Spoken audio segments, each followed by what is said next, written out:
RSകാർക്കും അവിടെ സംഘപരിവാറുകാർക്കും ഒരു സംഘടനയ്ക്കും ഇല്ല. നമുക്ക് എന്തെങ്കിലും മദ്യപിച്ച് ബഹളം പോലീസിനും റിപ്പോർട്ട് ചെയ്യാറില്ലേ? അത് സാധാരണഗതിയിൽ സംഭവിക്കുന്ന കാര്യം. എവിടെയും വന്നൊരാൾ മദ്യപിച്ച് ബഹളം ഉണ്ടാക്കുന്ന സമയത്ത് റിപ്പോർട്ട് ചെയ്യുന്ന പോലെ പോലീസിനും ബന്ധപ്പെട്ട ആൾക്കാർക്ക് നോക്കാം. അല്ലാതെ അതിനെ കയറി കൈകാര്യം ചെയ്യുന്നവർക്ക് എന്താ അത് എന്താ പറയാ, തല്ല് കിട്ടുന്ന പറഞ്ഞിട്ടില്ല. എന്ത് അധികാരത്തിൽ അവർ പറയുന്നത്? ഗോൾവാർക്കറിൽ നിന്ന് ഞങ്ങൾ ഒത്തിരി മുന്നോട്ട് പോയി എന്നൊക്കെ പല ചർച്ചകളിൽ ഇവർ പറയാറുണ്ട്. പക്ഷേ ആ പഴയ സംഗതി, അതായത് ആഭ്യന്തര ശത്രുക്കൾ, മുസ്ലിമുകൾ, ക്രിസ്ത്യാനികൾ, കമ്മ്യൂണിസ്റ്റുകാർ എന്നൊക്കെയുള്ള ആഭ്യന്തര ശത്രുക്കളാണ് ഇപ്പോഴും നിൽക്കുന്നത്. അതിനപ്പുറത്തേക്ക് ഒരു ഇഞ്ച് പോയിട്ടില്ല. ഇപ്പോൾ കഴിഞ്ഞ ദിവസം തന്നെ മോഹൻ ഭാഗവത് പറഞ്ഞു, ഇന്ത്യ ഒരു ഹിന്ദു രാഷ്ട്രമാണ്. അത് ഭരണഘടനാപരമായി അംഗീകരിച്ചാലും ഇല്ലെങ്കിലും ഹിന്ദു രാഷ്ട്രമാണ്, വേണ്ട ആവശ്യമില്ല എന്ന്. അതിനർത്ഥം മറ്റുള്ളവരുടെ വൈവിധ്യങ്ങളെ അംഗീകരിക്കുന്നില്ല എന്നുള്ളത് തന്നെയല്ലേ? ഇൻസൈറ്റിലേക്ക് സ്വാഗതം. ഡിസംബർ 25 ലോകമെങ്ങും ക്രിസ്തുമസ് ആഘോഷിക്കുകയാണ്. ക്രിസ്തുവിൻ്റെ തിരുപ്പിറവി ആഘോഷിക്കുന്ന ദിനം. ഇന്ത്യയിലും ആഘോഷങ്ങൾ നടക്കുന്നുണ്ട്. പക്ഷേ ഇത്തവണ ക്രിസ്മസ് ആഘോഷങ്ങൾക്കെതിരെയുള്ള വലിയ തരത്തിലുള്ള ആക്രമണങ്ങളും ആക്രോശങ്ങളും വിലക്കുകളും ഉയർന്നിരിക്കുന്നു എന്നുള്ളതാണ് സവിശേഷത. പലതരത്തിലാണ്. ഒന്ന്, ഉത്തർപ്രദേശ് സർക്കാർ ക്രിസ്മസിനുള്ള അവധി നിഷേധിച്ചിരിക്കുന്നു. പകരം വാജ്പേയി ജയന്തി ആഘോഷിക്കാനാണ് നിർദ്ദേശിച്ചിരിക്കുന്നത്. കുട്ടികൾ നിർബന്ധമായും സ്കൂളുകളിൽ ഹാജരാകണം. മറ്റൊരു വശത്ത് കരാൾ സംഘങ്ങൾക്കെതിരെ പല സംസ്ഥാനങ്ങളിലും നഗരങ്ങളിലും പലതരത്തിലുള്ള ആക്രമണങ്ങൾ നടന്നു കഴിഞ്ഞിരിക്കുന്നു. ഉത്തരേന്ത്യയിൽ മാത്രമല്ല, പാലക്കാടും അങ്ങനെ ഒരു സംഭവം ഉണ്ടായിട്ടുണ്ട്. മറ്റൊരു വശത്ത് വിശ്വഹിന്ദു പരിഷത്ത് ക്രിസ്മസ് ആഘോഷത്തിൽ നിന്ന് ഹിന്ദുക്കൾ വിട്ടുനിൽക്കണമെന്നും കടകളും സ്ഥാപനങ്ങളും അലങ്കരിക്കരുതെന്നും ആവശ്യപ്പെട്ടിരിക്കുന്നു. ഇത്തരമൊരു അന്തരീക്ഷം ഒരു മതേതര രാജ്യമായ, ജനാധിപത്യ രാജ്യമായ ഇന്ത്യയുടെ പൗരജീവിതത്തെ, ഇതിൻ്റെ ഭാവിയെ എങ്ങനെ ബാധിക്കുമെന്നുള്ള വിഷയമാണ് ഇന്ന് ചർച്ച ചെയ്യുന്നത്. എന്നോടൊപ്പം ഈ വിഷയം ചർച്ച ചെയ്യാൻ വേണ്ടി ഡോക്ടർ PJ വിൻസെൻ്റ് ഉണ്ട്. അതോടൊപ്പം തന്നെ ദാമോദർ പ്രസാദ്. രണ്ടുപേർക്കും ഈ ചർച്ചയിലേക്ക് സ്വാഗതം. ഡോക്ടർ PJ വിൻസെൻ്റ്, ഇത്തരമൊരു സാഹചര്യത്തെ, ഒരുപക്ഷെ ഇത്തരമൊരു അനുഭവം ഒരു ഇന്ത്യയിൽ ആദ്യമായിട്ടായിരിക്കാം. അത്ര വ്യാപകമായി പലതരത്തിലുള്ള അറ്റാക്കുകൾ ഒരുമിച്ച് വരുന്നൊരു സംഭവം ആദ്യമായിട്ടായിരിക്കാം. ക്രൈസ്തവ സംഘടനകൾക്കും സഭകൾക്കുമൊക്കെ അക്കാര്യത്തിൽ വലിയ ആശങ്കയും രേഖപ്പെടുത്തിയിട്ടുണ്ട്. ഈ ഒരു സാഹചര്യം എങ്ങനെയാണ് രൂപപ്പെട്ടത് ഇന്ത്യയിൽ? താങ്കൾ ഈ സൂചിപ്പിച്ച കാര്യം രണ്ട് ദിശയിൽ കാണേണ്ടതാണ്. ഒന്ന്, ക്രിസ്തുമസ് ഒരു മതപരമായ ആചാരമാണ്, ക്രിസ്തുവിൻ്റെ ജന്മദിനമാണ്. ചരിത്രപരമായ കാര്യത്തിൽ അഭിപ്രായ വ്യത്യാസമൊക്കെ ഉണ്ട്. BC 4 ആണ് അദ്ദേഹം ജനിച്ചത്. AD 28 അദ്ദേഹം കുരിശിൽ മരിച്ചു. അപ്പോൾ ഡിസംബർ 25 എന്നുള്ള കാര്യത്തിൽ സംശയമുണ്ട്. പിന്നീട് 4-ാം നൂറ്റാണ്ടിന് ശേഷമാണത് വന്നത്. എന്തായാലും ആഗോള അടിസ്ഥാനത്തിൽ എല്ലാവരും സ്വീകരിക്കുന്ന, നമ്മൾ മനുഷ്യൻ നിശ്ചയിച്ച ഒരു ഡേറ്റാണ് ഡിസംബർ 25 ക്രിസ്തു ജനിച്ചത്. അത് ഗംഭീരമായി ലോകമെമ്പും ആഘോഷിച്ചു വരുന്നു. ഇന്ത്യയിൽ മാത്രമല്ല, യൂറോപ്പിലും ലോകത്തിൻ്റെ വിവിധ ഭാഗങ്ങളിലും അത് ആചരിച്ച് വരുന്നുണ്ട്. പല ആഘോഷങ്ങളും മതപരമായി തുടങ്ങി പിന്നീട് അത് ജനങ്ങൾ മുഴുവനും ഏറ്റെടുക്കുമ്പോൾ അതൊരു സംസ്കൃതിയുടെ അടയാളമായി മാറും. ഇപ്പോൾ ഓണത്തിൻ്റെ ഉത്ഭവത്തെക്കുറിച്ച് നമ്മൾ ആലോചിച്ചാൽ മതപരമായ ഘടകങ്ങൾ അതിൽ കണ്ടെത്താൻ സാധിക്കും. അതിൽ വാമന ജയന്തിയുണ്ട്, ഒരുപക്ഷെ മഹാബലിയുടെ തിരോധാനം അല്ലെങ്കിൽ മഹാബലിയെ വ്യത്യസ്തമായ ആഖ്യാനങ്ങളുണ്ട്. പക്ഷേ എന്തായാലും അതിൽ ഒരു റൈച്വലിസ്റ്റിക് എലമെൻ്റ് ഉണ്ട് ഓണാഘോഷത്തിൽ. അപ്പോൾ അത് ഹൈന്ദവ വിശ്വാസവുമായിട്ടും മഹാവിഷ്ണുവിൻ്റെ അവതാരമായിട്ടൊക്കെ ബന്ധമുള്ളതാണ്. പക്ഷേ അതിനപ്പുറത്തേക്ക് അതൊരു ജനകീയമായി മാറുകയും എല്ലാ മനുഷ്യരും, എല്ലാ മലയാളികളുടെ ഒരു നാഷണൽ ഫെസ്റ്റിവലായി മാറി. അതുപോലെ ഒരു പരിവർത്തനം സംഭവിച്ച ആഘോഷമാണ് ക്രിസ്മസ്. അത് ലോകത്തെമ്പാടും മനുഷ്യർ ക്രിസ്തു മതത്തിൻ്റെ ഒരു ആഘോഷം എന്നതിനപ്പുറത്തേക്ക് ഒരു സംസ്കൃതിയുടെ ചിഹ്നമായി മാറിയിട്ടുണ്ട്. കേരളത്തിൽ ഇപ്പോൾ സ്കാൻഡിനേവിയൻ രാജ്യങ്ങളിലൊക്കെ വളരെ പ്രധാനപ്പെട്ട കാര്യമാണ്. 98% എത്തൈസ്റ്റുകളാണ് അതിൽ. 98% അതിൽ പ്രാക്ടീസിങ് ക്രിസ്ത്യൻസ് ഇല്ല. പക്ഷേ ആ രാജ്യങ്ങളിലെയും നാഷണൽ ഫെസ്റ്റിവൽ ക്രിസ്മസാണ്. ഏറ്റവും ആഘോഷമായിട്ട്, ഏറ്റവും കളർഫുള്ളായിട്ട് അവർ ക്രിസ്മസ് ആഘോഷിക്കുന്നു. അതിൻ്റെ റിച്വലിസ്റ്റിക്കും മതപരമായ റിലീജിയസ് ആയിട്ടുള്ള ഘടകങ്ങളൊക്കെ മാറ്റി അതൊരു നാഷണൽ ഫെസ്റ്റിവലിൻ്റെ രൂപത്തിലേക്ക് മാറിയിരിക്കുന്നു. കേരളത്തിലും ഏറെക്കുറെ അത് സംഭവിച്ചു കഴിഞ്ഞു. കേരളത്തിലിപ്പോൾ വിവിധ മതവിഭാഗങ്ങൾ നടത്തുന്ന സ്കൂളുകളുണ്ട്, ഗവൺമെൻറ് സ്കൂളുകളുണ്ട്, എയ്ഡഡ് സ്കൂൾ, എല്ലാ സ്കൂളുകളിലും കോളേജുകളിലും ഓഫീസുകളിലും അതൊരു സാമൂഹ്യമായ കൂട്ടായ്മയുടെ ഭാഗമായി പാപ്പ വരുന്നു. ആ ഒരു കളർ കോഡ്, റെഡിൻ്റെയും വൈറ്റിൻ്റെ ഒരു കോമ്പിനേഷൻ, പിന്നെ കേക്ക് മുറിക്കുന്നു. ഇതൊക്കെ ഒരു കൂട്ടായ്മയുടെ ആഘോഷമാണ്. സ്റ്റാർ തൂക്കുന്നു. ഇത് വളരെ രസകരമായിട്ട് ആളുകളുടെ ഒരു കൂട്ടായ്മയുടെ ഉത്സവമായിട്ട് അത് മാറി. അത് വിശ്വ ഹിന്ദു പരിഷത്തിനോ അല്ലെങ്കിൽ RSSനോ അവരുടെ പ്രത്യയശാസ്ത്രത്തിന് പോലും ഗുണകരമാകുന്ന ഒന്നല്ല. അവിടെയാണ് അതിൻ്റെ സാംസ്കാരിക ദേശീയത്വം എന്നുള്ള സാംസ്കാരിക ദേശീയത എന്ന ആശയത്തിന് ഒട്ടും ഗുണകരമായ ഒന്നല്ല അവർ പോലും ചെയ്യുന്ന കാര്യം. അപ്പോൾ ഇത് ഒരു സംഘം ഈ തലച്ചോറ് ജ്യൂസ് പരുവത്തിലായ മനുഷ്യർ അവരുടെ വികൃതമായ മനോഭാവത്തിൻ്റെ ഒരു പ്രതിഫലനമായിട്ട് മാത്രമേ കാണാൻ സാധിക്കുകയുള്ളൂ. ഇത് കേരളത്തിൽ സംഭവിച്ചു എന്നുള്ളത് വളരെ പ്രധാനമാണ്. കേരളത്തിൽ അത് അത്ഭുതകരമൊന്നുമല്ല. കാരണം കേരളം സാംസ്കാരികമായി ഏകദേശം വലതുപക്ഷത്തായി കഴിഞ്ഞിരിക്കുന്നു. ഇപ്പോൾ താങ്കൾ സൂചിപ്പിച്ച കൂട്ടത്തിൽ എനിക്ക് സൂചിപ്പിക്കാനുള്ള മറ്റൊരു കാര്യം, തിരുവനന്തപുരത്ത് ജനറൽ പോസ്റ്റ് ഓഫീസിൽ ജനറൽ പോസ്റ്റ് ഓഫീസിൽ അവിടെ എല്ലാ സംഘടനകളും ചേർന്നിട്ടാണ് ആഘോഷം നടന്നത്, ക്രിസ്മസ് ആഘോഷം. അപ്പോൾ ഇത്തവണ അവിടുത്തെ BJP-യായിട്ട് അഫിലിയേറ്റ് ചെയ്ത അവിടുത്തെ സംഘടനകൾ പറഞ്ഞു ഈ ക്രിസ്മസ് ഒക്കെ ആഘോഷിച്ച കുഴപ്പമില്ല, അതിൻ്റെ കൂടെ ഗണഗീതം കൂടെ പാടണം. അപ്പോൾ ഗണഗീതവും ക്രിസ്മസും തമ്മിലുള്ള ബന്ധം എന്താ? ഗണഗീതം വേണം വേറെ പാടിക്കോ, പക്ഷേ ക്രിസ്മസ് ആഘോഷിക്കുന്നുണ്ടെങ്കിൽ അത് ഗണഗീതത്തോടു കൂടി ആഘോഷിക്കണം എന്ന് പറഞ്ഞു. അപ്പോൾ അത് വലിയൊരു തർക്കമായി കഴിഞ്ഞപ്പോൾ പിന്നെ അതിൽ ചെയ്യാൻ പറ്റുന്ന കാര്യം എന്താ ഉള്ളൂ, എന്നാൽ ഇത് വേണ്ടാന്ന് വെക്കാം. അപ്പോൾ അങ്ങനെ എന്ത് ചെയ്തു, ആഘോഷം വേണ്ടാന്ന് വെച്ചു. യഥാർത്ഥത്തിൽ അവർ ഉദ്ദേശിച്ചു അതാണ്, ക്രിസ്മസ് ആഘോഷം വേണ്ട എന്നുള്ളതാണ്. അത് ഒഴിവാക്കാൻ വേണ്ടിയിട്ടാണ് ഇങ്ങനൊരു സാധനം പറഞ്ഞത്. അപ്പോൾ അതിനോടുള്ള പ്രതിഷേധം എന്ന നിലയിൽ പിന്നീട് നാട്ടുകാരും അവിടുത്തെ സാംസ്കാരിക പ്രവർത്തകരെല്ലാം സംഘടിച്ച് ജനറൽ പോസ്റ്റ് ഓഫീസിന് മുന്നിൽ ക്രിസ്മസ് ആഘോഷം നടത്തുകയും പാപ്പ വരികയും കേക്ക് മുറിക്കുകയും ജനങ്ങളത് ആഘോഷിക്കുകയൊക്കെ ചെയ്തു. അപ്പോൾ എന്തായാലും മോശമായിട്ടുള്ള ഒരവസ്ഥയിലേക്കാണ് പോകുന്നത്. നമ്മളുടെ സംസ്കൃതിക്കും നമ്മുടെ ഭരണഘടനയ്ക്കും മതേതരത്വത്തിനും വിരുദ്ധമാണെന്നുള്ളത് പിന്നെ നമ്മൾ ചർച്ച ചെയ്യേണ്ട ഒരു വിഷയമേ അല്ല. അതിനപ്പുറത്തേക്ക് നമ്മൾ ദൈനംദിന ജീവിതത്തിൽ ആളുകൾ ഒരുമിച്ച് ജീവിച്ച് ഒന്നായി ചേർന്ന് ജീവിച്ചതിൻ്റെ കുറേ അനുഭവങ്ങളാണ്. ഇപ്പം ക്രിസ്ത്യാനികൾ ഇല്ലാത്ത സ്ട്രീറ്റുകളിൽ കുട്ടികളുടെ ഒരു സംഘം ഉണ്ടാകും, മിക്കവാറും പെരുവായിരിക്കും ഉദ്ദേശം. അവർ ഇതൊക്കെ കെട്ടി ഇങ്ങനെ വരും, എല്ലാ വീട്ടിലും പോകും, വീട്ടുകാരെല്ലാം 10-50 കൊടുക്കും. അതുകൊണ്ട് അവർ കുറച്ച് പടക്കം വാങ്ങി കുട്ടികളും ഉണ്ടാവും. ഈ കരോൾ സംഘങ്ങളൊക്കെ പോകുന്നതിൽ ഒരു മതപരതയും ഇല്ലെന്ന് ക്ലബ്ബുകളൊക്കെ നടത്താറുണ്ട്, റെസിഡൻസ് അസോസിയേഷനുകൾ. അപ്പം യഥാർത്ഥത്തിൽ മനുഷ്യർക്ക് ഒന്നിക്കാൻ ഇത്തരം ആഘോഷങ്ങൾ അനിവാര്യമാണ്. അത്തരം പൊതു ഇടങ്ങൾ ഇങ്ങനെ കുറഞ്ഞു വരികയാണ്. എല്ലാ ആളുകൾക്കും, കുട്ടികൾക്കും മുതിർന്നവർക്കും ഒക്കെ ഒരുമിച്ച് ചേരാനും പാട്ടുപാടാനും ഒക്കെ പറ്റുന്നു. അപ്പോൾ അങ്ങനെ വികസിച്ച് വരുന്ന ഒരു പൊതു ഇടമാണിത്. അതുകൂടി ഗളച്ഛേദം ചെയ്യുക എന്നുള്ളത് അത്യന്തം അപകടകരമാണ്. രാമപ്രസാദ്, ഇങ്ങനെ ഒരു പശ്ചാത്തലം ഇന്ത്യയിൽ ഇപ്പോൾ രൂപം കിട്ടും. ഇപ്പോൾ ഒരു സമീപകാലത്താണ് ഇതിനൊരു തീവ്രത ഉണ്ടായതെന്ന് തോന്നുന്നു. അതിൻ്റെ ഒരു രാഷ്ട്രീയവും സാമൂഹികവും ഒക്കെ ഒരു പശ്ചാത്തലം എന്താണ്? ഇങ്ങനൊരു അതിപ്പോൾ നമുക്ക് എല്ലാവർക്കും വ്യക്തമാണല്ലോ. രാഷ്ട്രീയ പശ്ചാത്തലം നരേന്ദ്രമോദി അധികാരത്തിരിക്കുന്നു എന്ന് തന്നെയാണ് രാഷ്ട്രീയ പശ്ചാത്തലം. ഇത് പ്രധാനപ്പെട്ട കാര്യം എനിക്ക് തോന്നുന്നു. ഞാൻ PJ വിൻസെൻ്റ് പറഞ്ഞ കൂട്ടിച്ചേർക്കുകയാണെങ്കിൽ, ഇപ്പോൾ എൻ്റെ വ്യക്തിപരമായ ജീവിതത്തെ അനുഭവത്തിന് തന്നെ പറയാം. ഞാൻ തൃശ്ശൂർക്കാരനാണ്. തൃശ്ശൂർ ക്രിസ്മസ് ആഘോഷം വളരെ എന്താ പറയുക, ഒരു ബഹുമത സമൂഹത്തിൽ നിന്നൊക്കെ തിയറി പറയാതെ തന്നെ നമ്മുടെ ജീവിതത്തിൻ്റെയൊക്കെ ഭാഗമായിട്ടുള്ള ആഘോഷമാണ്. അമ്പ് പെരുന്നാളും അതുപോലെ തന്നെ പള്ളി പെരുന്നാളുടെ ഭാഗമായിട്ട് അമ്പുത്സവങ്ങളും അതുപോലെ ക്രിസ്മസും ഒക്കെ തന്നെ എല്ലാവരുടെ ജീവിതത്തിൻ്റെ ഭാഗമാണ്. അത് പരസ്പരം പലതരത്തിലുള്ള ആഹാരം, വീട്ടിൽ പാചക ചെയ്ത ആഹാരം കൈമാറാനും കഴിക്കാനും ഒക്കെ തന്നെയുള്ള വലിയൊരു ഒരു സൗഹൃദത്തിൻ്റെ എന്നൊക്കെ പറയുന്നത് തന്നെ വളരെ അതിന് വേറെ തരത്തിൽ നമ്മൾ ആദർശവൽക്കരിക്കേണ്ട ആവശ്യമില്ല. കാര്യം അതൊക്കെ നമ്മുടെ നിത്യജീവിതത്തിൻ്റെ ഭാഗമായിരുന്നു. അതിന് നമുക്ക് അങ്ങനെ നമ്മളത് ഒരു പ്രത്യേകമായി എടുത്തു പറയേണ്ട പോലും ആവശ്യമില്ല. കാര്യം എൻ്റെ കുട്ടിക്കാലം മുതൽ കാണുന്നത്, അതിന് തൃശ്ശൂരിൻ്റെ ഒരു പ്രത്യേകത കൂടി അതായിരിക്കാം. കുട്ടിക്കാലം മുതൽ കാണുന്നൊരു ജീവിത വ്യവസ്ഥയാണ്, ജീവിത രീതിയാണത്.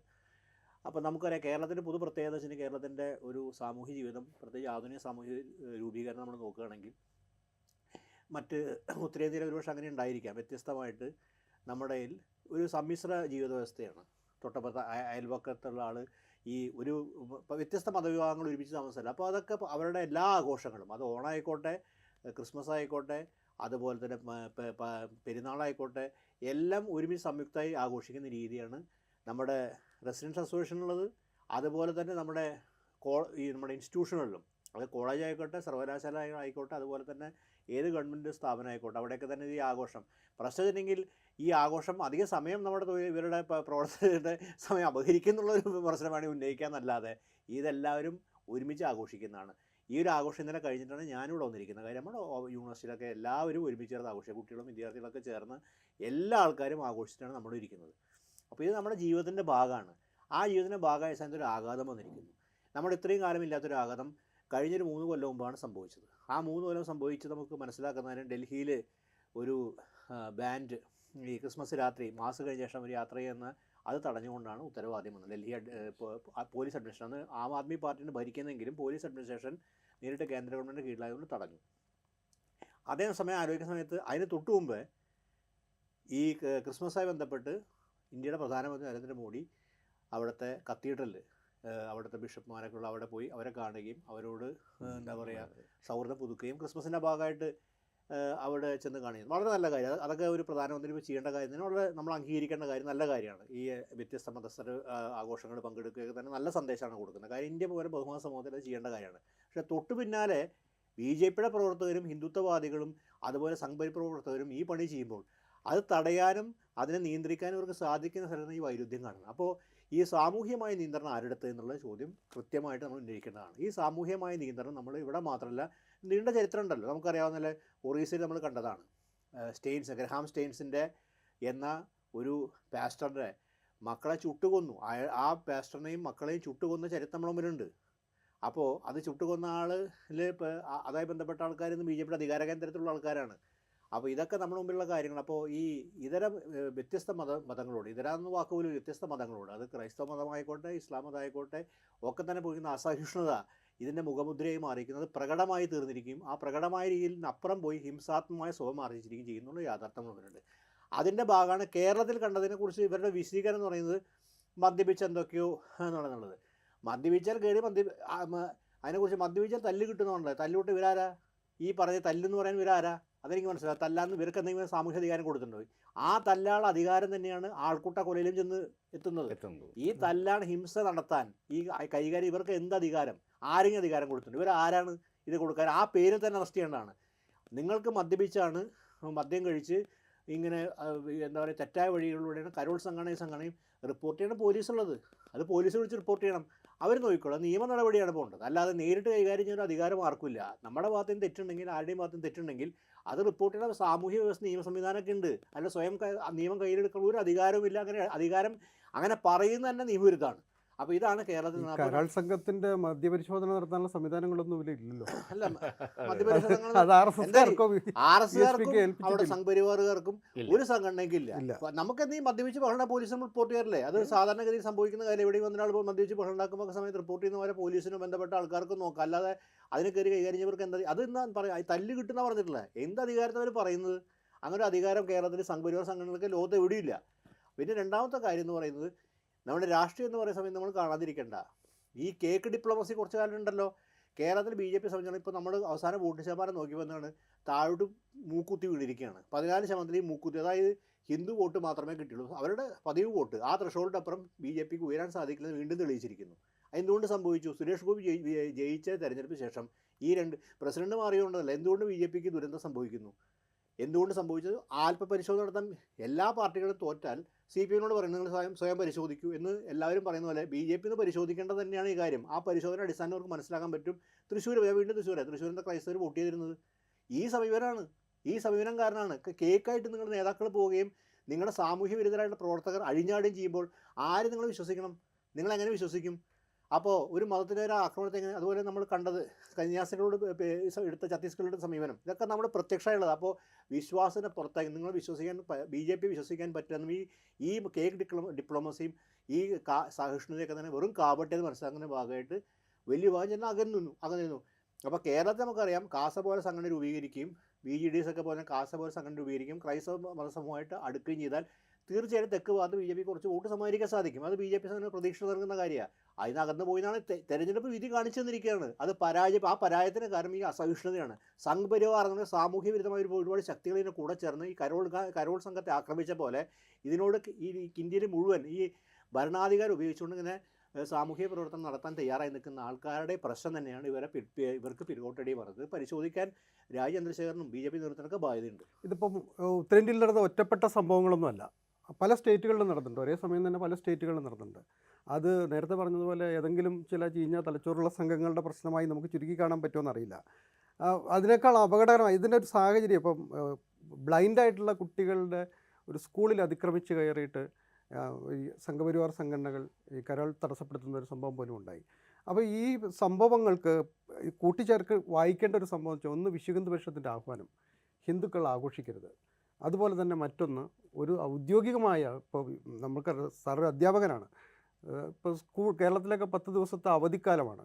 പക്ഷേ ഉത്തർപ്രദേശിൽ ക്രിസ്മസ് ദിനത്തിൽ അവധി വേണ്ട എന്നുള്ളൊരു തീരുമാനം ഔദ്യോഗികമായി പ്രഖ്യാപിച്ചിരിക്കുകയാണ്. കുട്ടികൾ നിർബന്ധമായും സ്കൂളിൽ ഹാജരാകണം എന്ന് പറഞ്ഞാൽ ഇത്തരം അക്രമങ്ങൾക്ക് ഒരു സാങ്ഷൻ കൊടുക്കുന്ന പരിപാടിയല്ലേ ഗവൺമെൻറ് അല്ലെങ്കിൽ ഈ സംഘടനകൾ ചെയ്യുന്നതെന്നുള്ളതാണ് പ്രശ്നം. ഈ യോഗി ആദിത്യനാഥ് അദ്ദേഹം ആദ്യം ചെയ്യേണ്ടത് ആ പേരിൻ്റെ മുന്നിലുള്ള യോഗി എടുത്തു കളയുക എന്നുള്ളതാണ്. പണ്ട് പറയല്ലോ, ഒന്നുകിൽ നീ നന്നാകുക, അല്ല നീ നിൻ്റെ പേര് മാറ്റുക എന്നുള്ളത്. അപ്പോൾ യോഗി എന്നുള്ളതൊക്കെ ഭാരതീയ സംസ്കൃതിയിലും നമ്മുടെ മിസ്റ്റിക് പാരമ്പര്യത്തിലും മഹത്തായ ഒരു വാക്കാണ്. അത് അതിൻ്റെ ഒരു യാതൊരു വിധ മൂല്യവും ആന്തരവൽക്കരിക്കാതെ അയാൾ ഓരോ കാര്യങ്ങൾ ചെയ്യുന്നു എന്നുള്ളതാണ്. ഇതിപ്പോൾ ഉത്തരേന്ത്യയിൽ പിന്നെ കുറച്ചൊരു വിഷയമുണ്ട്. നമ്മൾ ഇപ്പോൾ കേരളത്തിൻ്റെ ഒരു സാംസ്കാരികമായ ഔന്നത്യത്തിലിരുന്നു കൊണ്ട് ഉത്തരേന്ത്യയിൽ നടക്കുന്ന കാര്യങ്ങളെ ഒരു പക്ഷേ നമുക്ക് വ്യാഖ്യാനിക്കാനും പറ്റില്ല. പക്ഷേ കേരളത്തിലേക്ക് വരുമ്പോഴും ഇതേ ഉത്തരേന്ത്യൻ നടക്കുന്ന കാര്യങ്ങൾ അതുപോലെ ഇവിടെ ആവർത്തിക്കാൻ ശ്രമിക്കുന്നു എന്നുള്ളതാണ്. അതിലേറ്റവും വലിയ കാഷ്വാലിറ്റി, ഇതിലേറ്റവും അധികം അപകടം സംഭവിക്കാൻ പോകുന്ന BJPക്ക്. അത് ദാമോദർ പ്രസാദിൻ്റെ നിരീക്ഷണം വളരെ കറക്റ്റാണ്. കാരണം BJP എന്ന രാഷ്ട്രീയ പാർട്ടിയുടെ റിലയബിലിറ്റി ഇവർ വിശ്വസിക്കാൻ കൊള്ളാത്തവരാണ് എന്ന് അടിവരയിട്ടു. എന്നുവെച്ചാൽ ഒരു ഭാഗത്ത് അവരുടെ ഔട്ട്റീച്ച് പ്രോഗ്രാം, കേക്ക് ഡിപ്ലോമസി, ആഘോഷമാകുമ്പോൾ മെത്രാന്മാരെ കാണുന്നു, അരമനകളിൽ കയറി ഇറങ്ങുന്നു. ഈ മെത്രാന്മാരെല്ലാം കൂടെ ഡൽഹിയിൽ പോയിട്ട് കുറച്ച് നാളുകളെ ആയിട്ടുള്ളൂ, ഒരു മാസം മറ്റേ ആയിട്ടുള്ളൂ. അതെ. അപ്പോൾ അതുപോലെ ഇപ്പോൾ കേരളത്തിലാണെങ്കിൽ നമ്മുടെ കുര്യൻചേട്ടനെ പിടിച്ച് കേന്ദ്ര സഹമന്ത്രിയാക്കുന്നു. പക്ഷേ ഇതിൻ്റെയൊക്കെ പിന്നിൽ ഇതൊക്കെ ചെയ്യുമ്പോഴും അവർ ഊരിപ്പിടിച്ച ഒരു കത്തി പിന്നിൽ ഒളിപ്പിച്ചിട്ടുണ്ട് എന്നുള്ളത് കേരള സമൂഹം തിരിച്ചറിഞ്ഞിരിക്കുന്നുള്ളൂ. അതാണ് പ്രശ്നം. ഇപ്പോൾ 14.16% വോട്ടാണ് BJP കിട്ടിയത്. അവർക്ക് 50 സീറ്റ് കിട്ടിയ തിരുവനന്തപുരം കോർപ്പറേഷനകത്ത് പോലും CPM-നേക്കാൾ 1% വോട്ട് കുറവാണ്. അപ്പോൾ സാങ്കേതികമായിട്ടുള്ള വിജയം. അപ്പോൾ കേരളത്തിൽ BJP, RSS, അതുപോലെ VHP അടക്കമുള്ള സംഘപരിവാർ സംഘടനകളും സംഘപരിവാരത്തിൻ്റെ രാഷ്ട്രീയ രൂപമായ BJPയെയും ഒരു കാരണവശാലും വിശ്വസിക്കാൻ പറ്റില്ല എന്നുള്ള കൃത്യമായ ഒരു സന്ദേശമാണ് ഇത് നൽകുന്നത്. ഡൽഹിയിൽ ദാമോദർ പ്രസാദ് സൂചിപ്പിച്ച കാര്യം വളരെ കൃത്യമാണ്. ഇവിടെ ഇന്ത്യൻ പ്രധാനമന്ത്രി തന്നെ ക്രിസ്മസ് ആഘോഷിക്കുന്നു, അതിൻ്റെ ഭാഗമായി അവിടെ മെത്രാന്മാരെ കാണുന്നു. അതേ സമയത്ത് തെരുവിൽ പോകുന്ന ബാൻഡ് കരോൾ നിരോധിക്കുന്നു, അവരെ അടിച്ചോടിക്കുന്നു. അപ്പോൾ ഇതുണ്ടാക്കുന്ന സാമൂഹ്യ സംഘർഷം ചെറുതല്ല. ഇതിൽ ഏറ്റവും അധികം അപകടം സംഭവിക്കാൻ പോകുന്നത് യഥാർത്ഥത്തിൽ BJPക്ക് നേരെ. കാരണം അവരൊരു രാഷ്ട്രീയ പാർട്ടിയാണ്. RSS VHP പോലെയല്ല, അവർക്ക് എന്തും ചെയ്യാം. പക്ഷേ BJPക്ക് അങ്ങനെയല്ല. അവർക്ക് എല്ലാ തെരഞ്ഞെടുപ്പിലും സ്ഥാനാർത്ഥിനെ നിർത്തണം, ബഹുജനങ്ങളെ അഭിമുഖീകരിക്കണം, ആളുകളെ വോട്ട് ചോദിക്കണം. വോട്ട് ചോദിക്കുന്ന സമയത്ത് ജാതിമത വർഗ്ഗഭേദവിനെ എല്ലാത്തിനെയും കണ്ടിട്ട് വോട്ട് ചോദിക്കണം. അവർക്ക് മനുഷ്യരുടെ മുഖത്ത് നോക്കാൻ പറ്റാത്ത ഒരു സാഹചര്യം ഉണ്ടായിരിക്കുന്നുള്ളതാണ്. അവരത് ചിന്തിക്കുമോ, ഇതിൽ മാറ്റം വരുത്തുമോ എന്നുള്ളത് വേറെ പ്രശ്നം. മാറാൻ സാധ്യതയില്ല. കാരണം ഒരു പുള്ളിപ്പുലിയുടെ പുള്ളി മാച്ച് കളയുക എന്നുള്ളത് ഒട്ടും എളുപ്പമല്ല. അപ്പോൾ ഗോൾവാർക്കറിൽ നിന്ന് ഞങ്ങൾ ഒത്തിരി മുന്നോട്ട് പോയി എന്നൊക്കെ പല ചർച്ചകളിൽ ഇവർ പറയാറുണ്ട്. പക്ഷേ ആ പഴയ സംഗതി, അതായത് ആഭ്യന്തര ശത്രുക്കൾ, മുസ്ലിമുകൾ, ക്രിസ്ത്യാനികൾ, കമ്മ്യൂണിസ്റ്റുകാർ എന്നൊക്കെയുള്ള ആഭ്യന്തര ശത്രുക്കളാണ് ഇപ്പോഴും നിൽക്കുന്നത്. അതിനപ്പുറത്തേക്ക് ഒരു ഇഞ്ച് പോയിട്ടില്ല.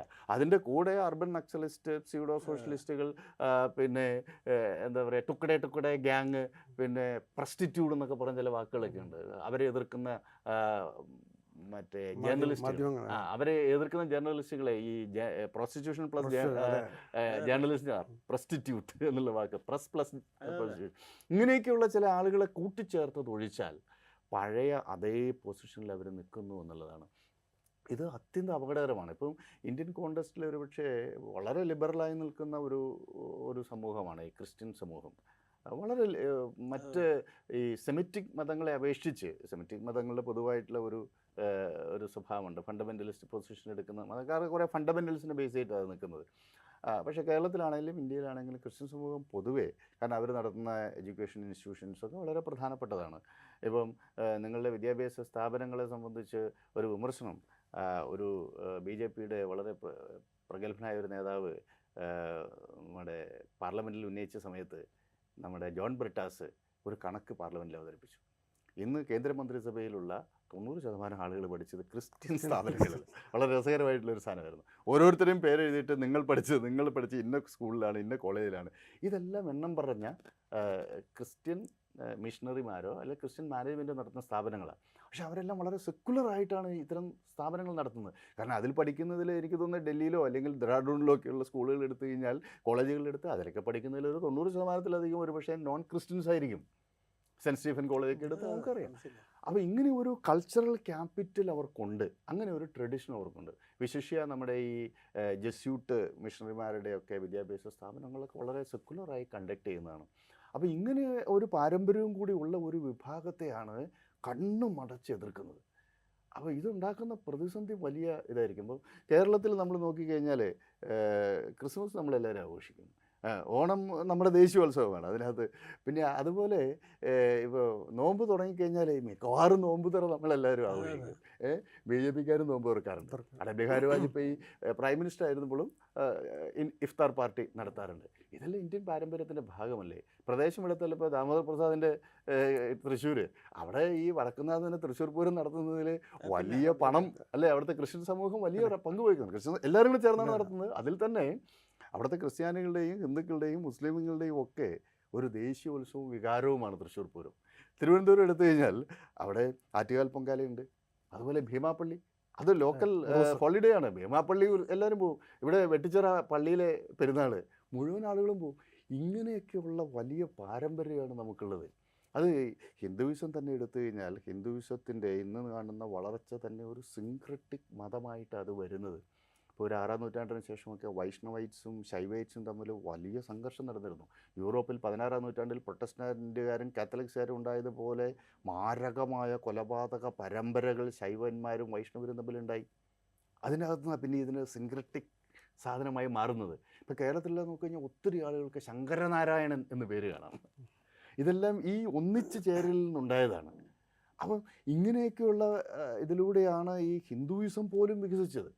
അപ്പോൾ ഈ ചരിത്രവും പാരമ്പര്യവും മതാനുവർത്തന പാരമ്പര്യങ്ങളും ഒക്കെ നിഷേധിച്ച് അവനവൻ്റെ തന്നെ ചരിത്രവും അവനവൻ്റെ തന്നെ പാരമ്പര്യവും അവനവൻ്റെ തന്നെ സംസ്കൃതിയും സമ്പൂർണ്ണമായി നിരസിക്കുകയാണ് യഥാർത്ഥത്തിൽ RSSും അല്ലെങ്കിൽ VHPയും ഹിന്ദു പരിവാര സംഘടനകളും ചെയ്യുന്നത്. അതുകൊണ്ട് അവരവരുടെ റൂട്ടിലേക്കെങ്കിലും ഒന്ന് മടങ്ങിപ്പോകണം എന്ന് മാത്രമാണ് നമുക്കിപ്പോൾ പറയാൻ സാധിക്കുള്ളൂ. അത് പറഞ്ഞ പോലെ അവരുടെ റൂട്ട് എന്താണെന്നുള്ളതാണ് പ്രശ്നം. നമ്മൾ പറയുന്ന പോലെ അങ്ങനെ ഒരു അല്ല, അതിൻ്റെ അകത്ത് അവരുടെ റൂട്ട് എന്ന് പറയുന്നത് ഹിന്ദുത്വം എന്നുള്ളൊരു നാഷണലിസ്റ്റിക് ഐഡിയോളജിയാണ്. അത് ഇറ്റാലിയൻ മെസീനിയുടെയൊക്കെ ഇപ്പോൾ നമ്മൾ പല ആൾക്കാരും പഠിച്ചിട്ടുള്ളതാണ്. ജ്യോതിർമയ ശർമ്മ പിസ്സരുണ്ട്. അതൊരു യൂറോപ്യൻ ഐഡിയോളജിയാണ്.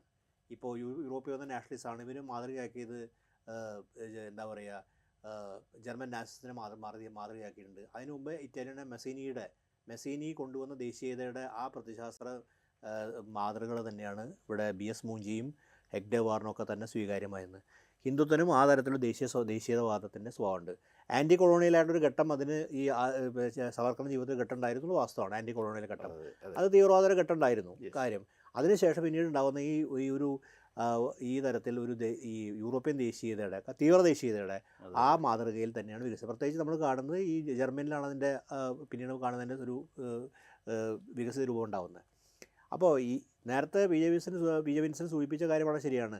ഇപ്പോൾ ഈ ഹൈന്ദവ പാരമ്പര്യങ്ങളെന്ന് വിളിക്കുന്ന സംഭവം അതൊരു ഫോക്ക് റിലീജിയൻ നിലയ്ക്ക് നാടോടി പാരമ്പര്യങ്ങളെ ബന്ധപ്പെട്ട് അനേകമായ ട്രഡീഷൻസ് ഉണ്ട്. അതാണ് ഇത്രയും ബഹുദൈവ ആരാധനയുടെ ഒരു സവിശേഷത തന്നെ. അനേക ട്രഡീഷൻ, പലതരത്തിലുള്ള സങ്കല്പനങ്ങൾ. അതുതന്നെയാണ് നമുക്ക് 300 രാമായണം ഉണ്ടാകുന്നുള്ള കാരണം അത് തന്നെയാണ്. വളരെ വ്യത്യസ്തമായ ധാരണകളുണ്ട്. അതിൽ തന്നെ പലതരത്തിലുള്ള ഇതുണ്ട്. അതിൻ്റെ ഒരു ബേസിക്കായിട്ടുള്ള പ്രശ്നം എന്ന് പറഞ്ഞാൽ എല്ലാ വർണ്ണവ്യവസ്ഥയും ജാതി വ്യവസ്ഥ തന്നെയാണ്. അതിൻ്റെ അകത്തൊരു നിർണായകമായ കാര്യം തന്നെയാണ്. അതൊരു പ്രധാനപ്പെട്ട ഒരു എന്താ പറയുക, അതിന് ഹിന്ദു എന്ന് ഇതിൻ്റെ അകത്ത് ആ സോഷ്യൽ ഓർഡറിൻ്റെ അതിന് ആ സോഷ്യൽ ഓർഡർ സംബന്ധിച്ചുള്ള അതിൻ്റെ ഏറ്റവും ഹിംസാത്മകമായ ഒരു വശം തന്നെയാണ്. അതേസമയം വളരെ വൈവിധ്യമാർന്ന സ്വഭാവമുണ്ട്. ആ വൈവിധ്യമാർന്ന സ്വഭാവം നമുക്ക് ഇന്ത്യയുടെ ഒരു ഭൂഖണ്ഡ വൈവിധ്യം ഈ ഇതിൻ്റെ അകത്തും കാണാൻ പറ്റും. പലതരം വിശ്വാസ പ്രമാണങ്ങൾ, ഒരു വിശ്വാസത്തിനെ നിരാകരിക്കുന്ന മറ്റൊരു വിശ്വാസമൊക്കെ ഉണ്ട്. പക്ഷേ ഇതതിനൊക്കെ ആ വിശ്വാസം എന്നല്ല ഇവരെ സംബന്ധിച്ച് സാംസ്കാരിക ദേശീയതയിലേക്ക് സ്വീകരിച്ചെടുത്ത അതിലേക്ക് ലയിപ്പിച്ചെടുത്ത ഒരു ഹിന്ദു രാഷ്ട്രത്തിൻ്റെ സങ്കല്പമുണ്ട്. അത് ഹിന്ദു രാഷ്ട്രസങ്കല്പമാണ്. അത് മതപരമായിട്ടോ അതിൻ്റെ വൈവിധ്യം ഉൾക്കൊള്ളുന്ന ഒരു രാഷ്ട്രസങ്കല്പം. ആ രാഷ്ട്രസങ്കല്പമാണ് നേരെ സൂചിപ്പിച്ച പോലെ തന്നെ ക്രമീകരിക്കുന്ന സാമൂഹിക വ്യവസ്ഥ ഉണ്ടാക്കിയിരിക്കുകയാണ്. അതിൽ പൗരത്വത്തെക്കുറിച്ച് ധാരണയുണ്ട്. ആ പൗരത്വത്തെ എങ്ങനെയൊക്കെയാണ് പൗരത്വം നിഷേധിക്കാനുള്ള ആസൂത്രിതമായിട്ട് നീക്കങ്ങൾ നടത്തിക്കൊണ്ടിരിക്കുകയാണ്. പിന്നെ അഖണ്ഡ ഭാരതം തുടങ്ങിയ സങ്കല്പങ്ങൾ, അതുപോലെ തന്നെ ഈ വ്യത്യസ്ത മതവിഭാഗങ്ങളെയും വ്യത്യസ്ത സമൂഹങ്ങളെയും കാണുന്ന ഒരു ഇതുള്ളത്. അപ്പോൾ അതിൻ്റെ ഭാഗമാണ് അപരവൽക്കരണം അപരവിദ്വേഷം. അപ്പോൾ അതൊക്കെ പിന്നെ ക്രൈസ്തവർക്ക് നേരെ താരതമ്യേന ഈ മുസ്ലിം സമൂഹത്തിന് നേരെ നടക്കുന്ന ആക്രമണത്തിനെക്കാട്ടും തോത് കുറച്ചിട്ടുണ്ടെങ്കിൽ ക്രൈസ്തവ ന്യൂനപക്ഷം വളരെ ചെറുതാണ് ഇന്ത്യയിൽ, വളരെ ചെറിയ ന്യൂനപക്ഷം. ആ ചെറിയ ന്യൂനപക്ഷം നേരത്തെ BJP ഭരിച്ചത് മിക്കവാറും ഉത്തരേന്ത്യയിൽ പോയി കഴിഞ്ഞാൽ പ്രധാനപ്പെട്ട വിദ്യാഭ്യാസ സ്ഥാപനം നടത്തുമ്പോഴും ക്രൈസ്തവരാണ്. എത്രയോ കാലങ്ങളായിട്ട് അറിയപ്പെടുന്ന ഇപ്പോൾ ഡെറാഡൂണിലാണെങ്കിലും സെൻറ്റ് സ്റ്റീഫൻസ് ആണെങ്കിലും എല്ലാ സ്ഥലങ്ങളിലും മധ്യപ്രദേശിലും ഭോപ്പാലിലൊക്കെ തന്നെ പ്രധാനപ്പെട്ട ഇൻസ്റ്റിറ്റ്യൂഷൻസ് മുഴുവൻ നടന്നത് ഈ വിദ്യാഭ്യാസ മേഖലയിൽ. ഇതിൻ്റെ ഗുണഫലങ്ങൾ അവിടുത്തെ പ്രത്യേകിച്ച് BJPയിലെ ഒരു എലീറ്റ് വിഭാഗം അനുഭവിച്ചിട്ടുള്ളതാണ്. അപ്പോൾ ഇങ്ങനെ ഒരു വലിയൊരു സമയം, പക്ഷേ എന്നിട്ടും വളരെ ചെറിയൊരു ന്യൂനപക്ഷമാണ്. ഇപ്പോൾ എന്താ പറയുക, അപ്പോൾ മുസ്ലിം ന്യൂനപക്ഷം എന്താ പറയുക പ്രധാനപ്പെട്ട ഒരു ജനസംഖ്യയാണെങ്കിൽ ഇല്ല. ആ ഒരു ചെറിയ വിഭാഗത്തോടാണ് ഈ അസഹിഷ്ണുത കാണിക്കുന്നത്. ആ ഒരു വിഭാഗത്തിൻ്റെ സാംസ്കാരികം ഒരു വർഷത്തിൽ വരുന്നൊരു ഉത്സവത്തോടാണ് ഈ അസഹിഷ്ണുത കാണിക്കുന്നത്. ആ അസഹിഷ്ണുത കാണിക്കുന്നത് തന്നെ ഹിന്ദുരാഷ്ട്ര സങ്കല്പമായി ബന്ധപ്പെട്ടുള്ള ഈ ധാരണകളാണ്. ഇത് അടിത്തട്ടിലാണ് ഈ സംഘപരിവാർ സംഘടന പ്രവർത്തിക്കുന്നത്. അതാണ് ആ സോഷ്യൽ എഞ്ചിനീയറിംഗ് എഫക്റ്റീവായി നടത്തുന്നുണ്ട്. ആ സോഷ്യൽ സംഘടനയാണ് ഈ വിദ്വേഷം പ്രചരിപ്പിക്കുന്നത്. മുകളിൽ നിന്നിട്ട് വളരെ ചിരിച്ച് വളരെ നല്ല സന്തോഷത്തിൽ എല്ലാവരുമായി പെരുമാറുകയും അടിത്തട്ടിൽ ഈ സംഘടനയിലൂടെ ഇതുപോലെ വിദ്വേഷം പ്രചരിച്ചിട്ടും ആൾക്കാർ അകറ്റിയും എന്താ പറയുക ഹിംസ തന്നെ നടപ്പാക്കിയും അതിക്രമിച്ചും ഒക്കെയാണ് അതിൻ്റെ സർവ്വവിധ എന്താ പറയുക ഈ ഒരു സവിശേഷ പ്രത്യേക വ്യാഴി സ്വഭാവമാണല്ലോ. അപ്പോൾ അത് മുഴുവൻ അതിൻ്റെ വിചിത്രമായിട്ടുള്ള അതിൻ്റെ കൈകൾ എല്ലാ സ്ഥലങ്ങളിലേക്കും പരത്തുന്നത്. അപ്പോൾ ആ ഒരു രാഷ്ട്രസങ്കല്പത്തിനകത്ത് അത് തികച്ചും ഒരു പാശ്ചാത്യമായ സ്വയൻ്റെ അകത്തുണ്ട്. പാശ്ചാത്യം വെച്ചിട്ടുണ്ടെങ്കിൽ നമ്മൾ കൃത്യമായി 19ാം നൂറ്റാണ്ടിന് ശേഷം ഉയർന്നു വന്ന ഒരു ദേശീയവാദത്തിൻ്റെ രാഷ്ട്രീയത്തെ അടിസ്ഥാനമാക്കിയിട്ടാണ് രൂപപ്പെടുത്തിയിട്ടുള്ളത്. അത് ഇപ്പോൾ വലിയൊരു ഇന്ത്യയുടെ മഹത്തായ പാരമ്പര്യമുണ്ട്. ആ മഹത്തായ വെച്ചാൽ കബീറിൻ്റെയും ഗൗതമ ബുദ്ധൻ്റെയൊക്കെ വലിയൊരു പാരമ്പര്യം ഇന്ത്യക്കുണ്ട്. ആ മഹത്തായ പാരമ്പര്യത്തോട് ചേർന്നല്ല. ഇത് 20ാം നൂറ്റാണ്ട് 19ാം നൂറ്റാണ്ട് 20ാം നൂറ്റാണ്ടുമായി ബന്ധപ്പെട്ട് രൂപപ്പെടുന്ന സാധനമാണ്. ആ കൊളോണിയൽ മൂശയിൽ രൂപപ്പെട്ടതാണ്. ഓറിയന്റിസ്റ്റാണ്. ബ്രാഹ്മണിക്കൽ ഓർഡറുമായി കൂടി. അതെ തീർച്ചയായിട്ടും. അതാണ് നമുക്ക് ചിത്പാവം രാവൺസ് കേന്ദ്രീകരിച്ചാണ്. ഇതൊരു പൗരസ്ത്യവാദപരമായ ഓറിയന്റിസ്റ്റായിട്ട് സങ്കല്പം അതിൻ്റെ അകത്ത് നിൽക്കുന്നത്. മറ്റേത് വലിയൊരു പാരമ്പര്യം അതിൻ്റെ അകത്ത്, വളരെ വൈദ്യുത മഹത്തായൊരു പാരമ്പര്യം അത് ഇന്ത്യയുടെ. അത് സംശയമില്ലാത്ത കാര്യം. അതുകൊണ്ടാണ് എല്ലാവരും ഉൾക്കൊള്ളുകയും ഒക്കെ ചെയ്യുന്നത്. അതൊരു എന്താ പറയുക, ഒരു മതത്തിൻ്റെ ക്രെഡിറ്റിൻ്റെ ഭാഗമായിട്ട് കാണേണ്ട ആവശ്യമില്ല. ഒരു കൾച്ചർ രൂപീകരിച്ച് അങ്ങനെയാണ് ആ ഒരു സമൂഹം രൂപപ്പെട്ടതിൻ്റെ ഒരു സവിശേഷതയാണ് അതിൻ്റെ അകത്ത്. അത് പലതരത്തെ സംസ്കാരങ്ങൾ ഇവിടേക്ക് പല സ്ഥലങ്ങളിൽ നിന്നും നമ്മളിന്നത്തെ കാണുന്ന അതിർത്തികളല്ലോ. അപ്പോൾ ആ ലയനത്തിൻ്റെ കാര്യം മറ്റ് രാജ്യങ്ങളിൽ വ്യത്യസ്തമായിട്ട്, മറ്റ് ഭൂപ്രദേശം വ്യത്യസ്തമായിട്ട് ആ കടന്നു വരാനും ആൾക്കാർക്ക് മിങ്കിൾ ചെയ്യാനും ഒരു പുതിയ സംസ്കാര രൂപീകരണം ഉണ്ടായി. ആ സംസ്കാര രൂപീകരണ ഭാഗമായിട്ടാണ് അതൊക്കെ വികസിതമായിട്ടുള്ളത്. അതിൻ്റെ ഒരു വലിയ ഗുണഫലം ഇന്ത്യ അനുഭവിച്ചിട്ടുണ്ട്. ഇന്ത്യയുടെ വലിയ സംസ്കാരം അത്ര രൂപപ്പെട്ട സംസ്കാരമാണ് പലതരത്തിലുള്ള. ഇപ്പോൾ സിഖ് മതം വലിയ തോതിലുള്ള ഇസ്ലാമിക് ഇൻഫ്ലുവൻസ് അതിൻ്റെ അകത്തുണ്ട് ഇതുള്ളത്. ഇപ്പോൾ സൂഫി ട്രഡീഷൻസ്, ഇങ്ങനെ പലതരത്തിലുള്ള വൈവിധ്യങ്ങളാൽ സമ്പന്നമാണ്. നമ്മുടെ ആർക്കിടെക്ചറാണെങ്കിലും കലയാണെങ്കിൽ ഏത് മേഖലയും നമുക്ക് ഈ സമ്പന്നത ഇല്ലാത്തത് ഈ വലിയ സംസ്കാരങ്ങളിലാണ്. അനേക സംസ്കാര സമ്പന്നതയാണ് നമ്മളിന്ന് അനുഭവിക്കുന്നത്. നമ്മുടെ വിദ്യാഭ്യാസമായിട്ട്, സംസ്കാരമായിക്കോട്ടെ, എഴുത്തായിക്കോട്ടെ, നമ്മുടെ ഓരോ കാര്യങ്ങളും ആർക്കിടെക്ചറാണെങ്കിലും കലയാണെങ്കിൽ എല്ലാം തന്നെ ഈ സംസ്കാര സമ്പന്നയുടെ ഭാഗമാണ്. ഈ ബഹുസ്വരതയും അതുപോലെ സാംസ്കാരിക വൈവിധ്യമാണ് ഇന്ത്യയുടെ ഒരു സവിശേഷത എന്ന് തന്നെ പറയാം. പക്ഷേ പ്രശ്നം എന്താ വെച്ചാൽ ഈ സാംസ്കാരിക ദേശീയവാദത്തിന് ഈ ബഹുസ്വരതയും അതുപോലെ ഈ പ്ലൂറലിസത്തെയും എത്രമാത്രം ഉൾക്കൊള്ളാൻ കഴിയുമെന്നുള്ളൊരു പ്രശ്നമുണ്ട്. മറ്റ് ആളുകളുടെ ആഘോഷങ്ങൾ, മറ്റാളുകളുടെ സംസ്കാരം. ഇപ്പോൾ ഇന്ത്യ എന്ന് പറഞ്ഞാൽ ആയിരക്കണക്കിന് വംശങ്ങളും ജാതികളും സംസ്കാരങ്ങളും ഒക്കെ ഉള്ളൊരു പ്രദേശമാണ്. ഈ ഏകദേശീയതാവാദത്തിൻ്റെ ഒരു പ്രശ്നം എല്ലാത്തിനെയും ഒതുക്കുക എന്നുള്ളത്, അതിനെ ഒതുക്കിയാൽ മാത്രമാണ് അതിന് മുന്നോട്ട് പോകാൻ കഴിയൂ എന്നുള്ളൊരു പ്രശ്നമുണ്ട്. ഇപ്പോൾ കഴിഞ്ഞ ദിവസം തന്നെ മോഹൻ ഭാഗവത് പറഞ്ഞു ഇന്ത്യ ഒരു ഹിന്ദു രാഷ്ട്രമാണ്.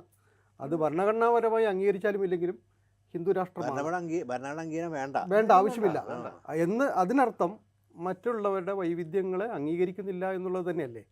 ഈ ആഘോഷങ്ങളെ തടയാൻ ഇവരെ അടിത്തട്ടിലുള്ള ആക്ടിവിസ്റ്റുകളെ പ്രേരിപ്പിക്കുന്നതും ഇത്തരം ഉത്ബോധനങ്ങൾ തന്നെയല്ലേ. യെസ്, ദാമോദർ പ്രസാദ് പറഞ്ഞ കാര്യം നമ്മൾ ഒന്നുകൂടി എലാബറേറ്റ് ചെയ്യേണ്ട കാര്യമാണ്. അതായത് ഈ ഹിന്ദുത്വ ഐഡിയോളജി ഒരു യൂറോപ്യൻ ഐഡിയോളജിയാണ്, ഒരു സംശയമില്ല. അതിൽ ഡോക്ടർ മൂഞ്ചെ അദ്ദേഹം അവിടെ പോയിട്ട് ഈ RSSൻ്റെ സംഘടനാ രൂപം തന്നെ ബ്ലാക്ക് ഷർട്ട്സ് എന്നൊക്കെ പറഞ്ഞ അത് ധാരാളം പഠനങ്ങളെ സംബന്ധിച്ച് നടന്നിട്ടുണ്ട്. അപ്പോൾ നമ്മൾ ഡീകോളനൈസിങ് മൈൻഡ് എന്ന് പറഞ്ഞൊരു അവസ്ഥയുണ്ടല്ലോ, നമ്മുടെ ഈ മനസ്സിനെ ഡീകോളനൈസ് ചെയ്യണമല്ലോ. അപ്പം യഥാർത്ഥത്തിൽ ആൻറ്റി ഇന്ത്യൻ ആയിട്ടുള്ള ഒരു സംഘടനാ രൂപവും പ്രത്യയശാസ്ത്രവുമാണത്. 100% യൂറോപ്യനാണ്. അപ്പോൾ യഥാർത്ഥത്തിൽ ആഭ്യന്തര ശത്രുക്കളുടെ കൂട്ടത്തിൽപ്പെടുത്തി ആദ്യം പുറത്താക്കേണ്ടത് ഇവരെയാണ്. അതാണ് അതിൽ പ്രശ്നം. ഇനി രണ്ടാമത്തെ ഒരു പ്രധാനപ്പെട്ട കാര്യം, ഇവർ പലപ്പോഴും സാംസ്കാരിക ദേശീയത പറയും. യഥാർത്ഥത്തിൽ ഇന്ത്യൻ ദേശീയത സാംസ്കാരിക ദേശീയത തന്നെയാണ്. പക്ഷേ ഇവർ പറയുന്ന സംസ്കാരം അല്ലെന്നുള്ള വ്യത്യാസം. സമന്വിത സംസ്കൃതിയുടെ ദേശീയതയാണ് നമ്മുടേത്. നമ്മൾ എല്ലാവരെയും കൂട്ടി യോജിപ്പിക്കുന്ന ഒരു സംസ്കൃതിയുടെ ധാരയുണ്ട്. അത് ഇന്ത്യക്കാരെ പരസ്പരം യോജിപ്പിക്കുന്ന ഒന്ന് മാത്രമല്ല, ലോകത്തെ മുഴുവൻ കൂട്ടി യോജിപ്പിക്കാൻ സാധിക്കുന്നുണ്ട്. അതുകൊണ്ടാണ് ലോകത്തിലൊരു സൂപ്പർ പവർ ആകാൻ സാധ്യതയുള്ള ഏക രാജ്യം, ഒരുപക്ഷെ സോവിയറ്റ് യൂണിയന് കഴിഞ്ഞുപോയി, അമേരിക്ക സൂപ്പർ പവറാണ്, ഇനി ഒരു രാജ്യം ഇന്ത്യയുള്ളൂ. ചൈനയ്ക്ക് സാമ്പത്തിക ശക്തിയും സൈനിക ശക്തിയും ആകാൻ പറ്റും, പക്ഷെ അവർക്ക് ഒരിക്കലും ഒരു സൂപ്പർ പവർ ആകാൻ പറ്റില്ല. കാരണം അവർക്ക് ലോലശക്തിയില്ല. അവരുടെ കൾച്ചറൽ ക്യാപിറ്റൽ ചൈനയ്ക്കില്ല. മാത്രമല്ല അവരൊരിക്കലും ചൈനീസ് സംസ്കൃതി ഈ ചൈനയുടെ ഹാൻ വംശീയ ദേശീയതയ്ക്ക് പുറത്തേക്ക് വ്യാപിപ്പിക്കാൻ അവർ ആഗ്രഹിക്കുന്നില്ല. അത് വളരെ പ്രധാനപ്പെട്ട കാര്യം. ഇതുകൊണ്ട് തന്നെ ഹോളിവുഡ് ഇല്ലാതെ അമേരിക്കയ്ക്ക് സൂപ്പർ പവർ ആകാൻ പറ്റില്ല. അതാണ് അവരുടെ ലോലശക്തി.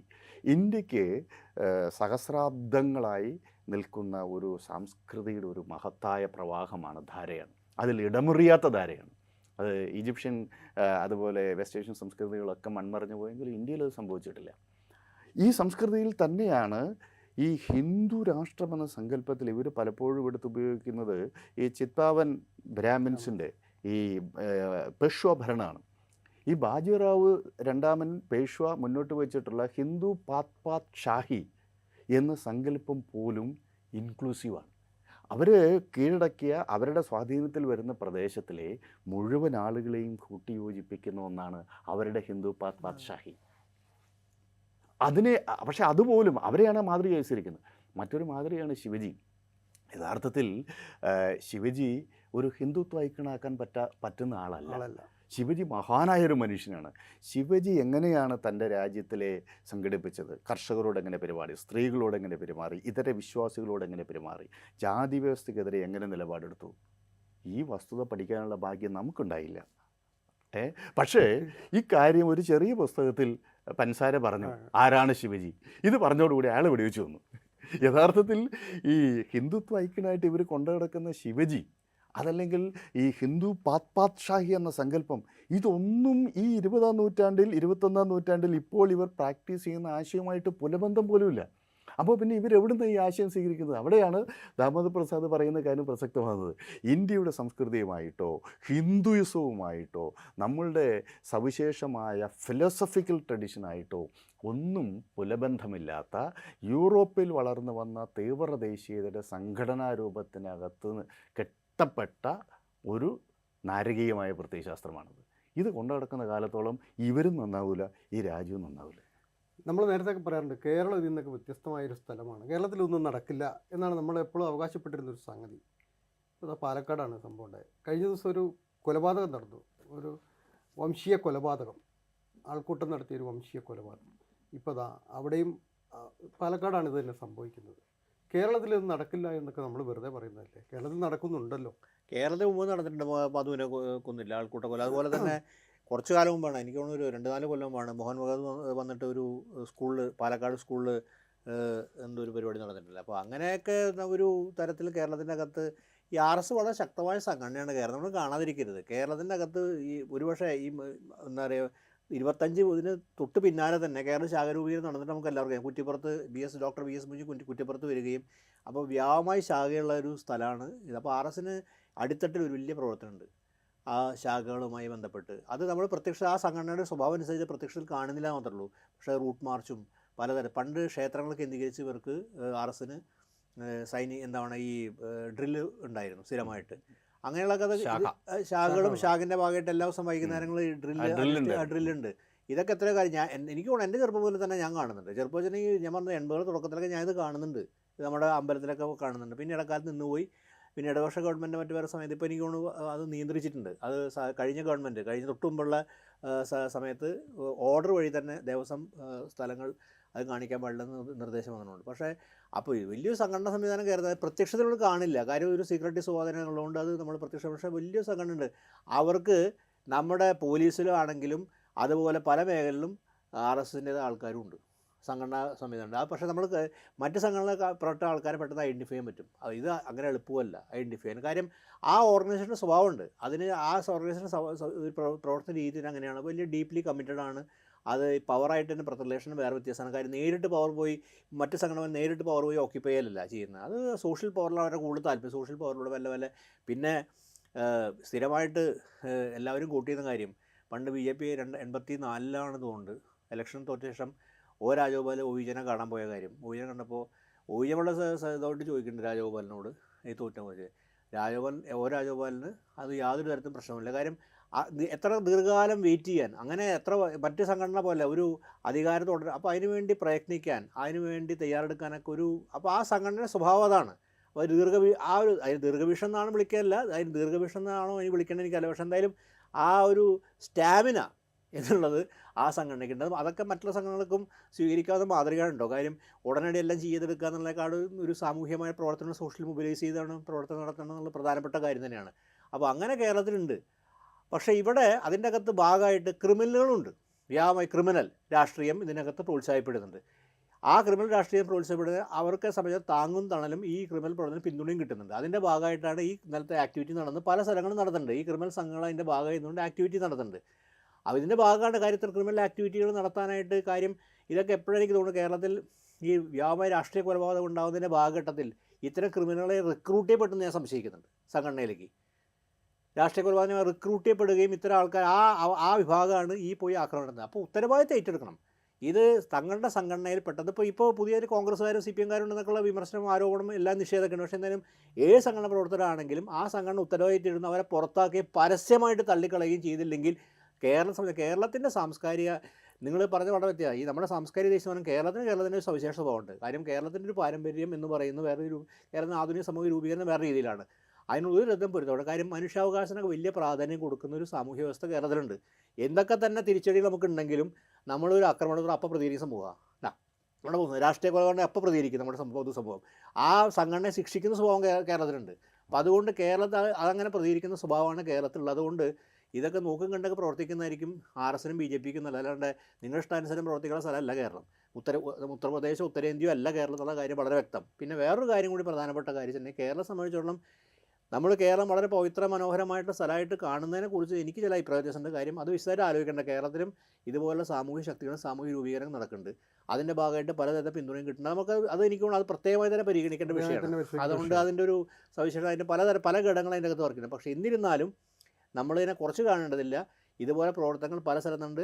അത് ഈ ബംഗ്ലാദേശിലെ അയാളെ കൊടുക്കുന്നതിനെക്കുറിച്ച് ഞാൻ പറയാം. കേരളത്തിൽ നടന്നുകൊണ്ടിരിക്കുന്ന അത് ഇത് നമ്മൾക്ക് എടുത്തു പറയാതിരിക്കാൻ വയ്യ. കാര്യം കഴിഞ്ഞ കുറച്ച് കാലങ്ങളായിട്ട് ഈ മുസ്ലിം വിരുദ്ധ കേരളത്തിൽ വ്യാപകമാണ് കേരളത്തിൽ. അത് നമ്മൾ കാണാതിരിക്കേണ്ട. അതൊക്കെ ഞാൻ പേരെടുത്ത് പറയേണ്ട ആവശ്യമില്ല. ചില സംഘടനാ നേതാക്കൾ അവരുടെ വിചാരം തങ്ങളുടെ ആ സമുദായത്തിന് ഒരു പിന്തുണയില്ല, ഒരു മനുഷ്യൻ പോലും പിന്തുണയ്ക്കുന്നില്ല. ആ വ്യക്തിപരമായ നേട്ടത്തിന് വേണ്ടി, സ്വന്തം നേട്ടത്തിന് വേണ്ടി, സ്വന്തം അഭിവൃദ്ധിക്ക് വേണ്ടി മാത്രം സാമുദായികമായ ഒരു ഘടകം ഇതിൻ്റെ അകത്തില്ല. ഏത് സമുദായത്തിന് എന്ത് ഗുണം? ഒരു സമുദായം അങ്ങനെ നിന്നില്ല. വ്യക്തമായ തെളിവാണ് തിരഞ്ഞെടുപ്പ്. അപ്പോൾ സ്വന്തം വ്യക്തിപര അഭിവൃദ്ധിക്ക് വേണ്ടിയിട്ട് മുസ്ലിം വിരുദ്ധതയും ഒരു സമൂഹത്തെ അപഹരിക്കുന്ന പ്രവർത്തനം നിരന്തരമായിട്ട് ഏറ്റവും മോശപ്പെട്ട ഭാഷയിൽ പറഞ്ഞുകൊണ്ടിരിക്കുന്നു. അതിൻ്റെ പ്രത്യാഘാതം കൂടി കാണാം. അതായത് ഇന്ന് ഇന്ത്യയിൽ നടന്നുകൊണ്ടിരിക്കുന്ന ഒരു ആഖ്യാനുണ്ടല്ലോ, ഈ അപരവിദ്വേഷം. വെള്ളാപ്പള്ളി നടേശനെ കുറിച്ച് തന്നെയാണ് പറയുന്നത്, സംശയമൊന്നും വേണ്ട അതിൻ്റെ അകത്ത്.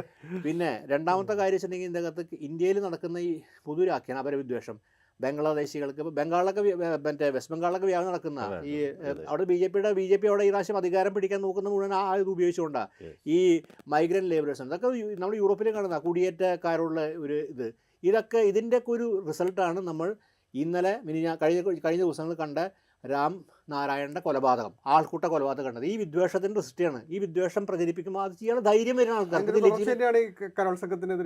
അത് ലെജിറ്റിമേറ്റാ തോന്നുകയാണേ. ഇത് വേറൊരു വിഷയം കൂടെ. ഇപ്പോൾ താങ്കളൊരു വിദേശകാര്യ വിദഗ്ധൻ എന്നുള്ള നിലയിൽ കൂടുതൽ ഇപ്പം ക്രൈസ്തവരുടെ ഈ ക്രിസ്മസ് ആഘോഷം എന്ന് പറഞ്ഞൊരു ആഗോള ആഘോഷമാണ്. ക്രൈസ്തവർ ഒരു ആഗോള സമൂഹവുമാണ്. ഇന്ത്യക്കാണെങ്കിൽ ഈ ലോകത്ത് മാന്യമായ ഒരു സ്ഥലമുണ്ട്, ഒരു പ്ലേസ് ചെയ്തിരിക്കുന്ന ഒരു രാജ്യമാണ് ഇന്ത്യ. ഇത്തരം സംഭവങ്ങൾ ഇന്ത്യയുടെ പ്രതിച്ഛായ ലോകത്ത് എങ്ങനെയായിരിക്കും പ്രതിഫലിക്കുക എന്നുള്ളൊരു പ്രശ്നം വളരെ മോശമായിട്ടുള്ള ഇതാണ് ഉണ്ടാവുക. കാരണം ഇന്ത്യ ഇപ്പോൾ വെസ്റ്റേൺ യൂറോപ്പ്, അതായത് പാശ്ചാത്യ ശക്തികളുമായിട്ടാണ് നമ്മൾ വളരെ അടുത്ത ബന്ധത്തിലേക്ക് പോകുന്നത്. റഷ്യയുമായിട്ട് വളരെ അടുത്ത ബന്ധമാണ്. അതൊരു ഓർത്തഡോക്സ് റഷ്യൻ ചർച്ച് വേറെ തന്നെയാണ്. അവർക്ക് നല്ല വിശ്വാസിയാണ്, നല്ല വിശ്വാസിയാണ്. അല്ല, എൻറ്റയർ യൂറോപ്പ്, ഞാൻ നേരത്തെ പറഞ്ഞല്ലോ, അവർ പ്രാക്ടീസിങ് ക്രിസ്ത്യൻസിൻ്റെ എണ്ണമൊക്കെ യൂറോപ്പിൽ കുറവാണ്. അതുകൊണ്ട് യൂറോപ്പിനെ പലപ്പോഴും വേണമെങ്കിൽ പോസ്റ്റ് ക്രിസ്ത്യൻ സൊസൈറ്റീസ് എന്ന് പറയാം, എങ്ങനെ മതപരമായ വീക്ഷണത്തിൽ. പക്ഷേ അവർ കൾച്ചറലി ക്രിസ്ത്യൻസാണ്, അത് നമ്മൾ മനസ്സിലാക്കണം. അതായത് ക്രിസ്ത്യാനിറ്റിയുമായി ബന്ധപ്പെട്ട എല്ലാ സംസ്കൃതിയും സ്വീകരിക്കുന്ന, ആഘോഷിക്കുന്ന മനുഷ്യരാണ് അവർ. അമേരിക്കയിൽ പക്ഷേ അങ്ങനെയല്ല. അതൊരു പ്രൊട്ടസ്റ്റന്റ് കൺട്രിയാണ്. അവരുടെ വിശ്വാസവും വളരെ സ്ട്രോങ് ആണ് അവരുടെ. അവിടെയൊക്കെ ഫണ്ടമെൻ്റൽ ഗ്രൂപ്പുകൾ ഇപ്പോൾ വളരെ Evangelism പോലുള്ള ഇവാഞ്ചലിസ്റ്റുകൾസ് ഉണ്ട്, ക്രിയേഷനിസ്റ്റുകളുണ്ട്. ഈ ക്രിയേഷനിസ്റ്റുകൾ നമ്മുടെ ഇവിടുത്തെ ഈ RSSകാരുടെയൊക്കെ സ്വഭാവം കാണിക്കുന്നവരാ. അവർ ക്രിയേഷനിസ്റ്റുകൾ എന്നുള്ള പേര് തന്നെ സ്വീകരിക്കാൻ കാരണം ഈ പരിണാമ സിദ്ധാന്തത്തിൻ്റെ കൂടെ സൃഷ്ടിവാദവും കൂടി സ്കൂളിൽ പഠിപ്പിക്കണം എന്നാവശ്യപ്പെട്ടിട്ടാണ് അവർ രംഗത്ത് വന്നത്. അപ്പോൾ ഇന്ത്യയിലും അങ്ങനത്തെ ആവശ്യങ്ങൾ ഉയർന്നു വരുന്നു, അതിനേക്കാൾ വലിയ ആവശ്യം ഇവിടെ ഉയർന്നുണ്ട്. അപ്പോൾ അങ്ങനത്തെ ഗ്രൂപ്പുകൾ അമേരിക്കയിൽ ഉണ്ട് എങ്കിലും ഈ സംസ്കൃതി എന്നത് വളരെ പ്രധാനമാണ്. നമ്മളിവിടുന്ന് ആയിരക്കണക്കിന് ഇന്ത്യക്കാർ ഈ രാജ്യങ്ങളിലേക്ക് പോകുന്നു, കുടിയേറുന്നു, വിസയ്ക്ക് പോകുന്നു, ആ രാജ്യങ്ങളിൽ പോകുന്നു. നമ്മുടെ പ്രധാനമന്ത്രിമാരും മന്ത്രിമാരും അവിടെ പോകുന്നു. ഇവിടെ ഈ തോന്നിയാസമൊക്കെ കാണിച്ചിട്ട് എങ്ങനെ മനുഷ്യരുടെ മുഖത്ത് നോക്കും? ഇതൊരു വലിയ പ്രതിസന്ധിയല്ലേ? അപ്പോൾ അത് വലിയ രൂപത്തിൽ ഇന്ത്യയുടെ, കാരണം ആഗോള രാഷ്ട്രീയത്തിൽ സജീവമായി ഇടപെടുന്ന ഒരു രാജ്യമാണ് ഇന്ത്യ. 4 ട്രില്യൺ ഇക്കണോമിയൊക്കെയാണ്, നമുക്കതിനുള്ള ശേഷിയുമുണ്ട്. അങ്ങനെ വരുമ്പോൾ ഈ ആഗോള സമൂഹത്തിന് മുന്നിൽ നമ്മൾ മോശക്കാരാകും എന്ന കാര്യത്തിൽ ഒരു സംശയവുമില്ല.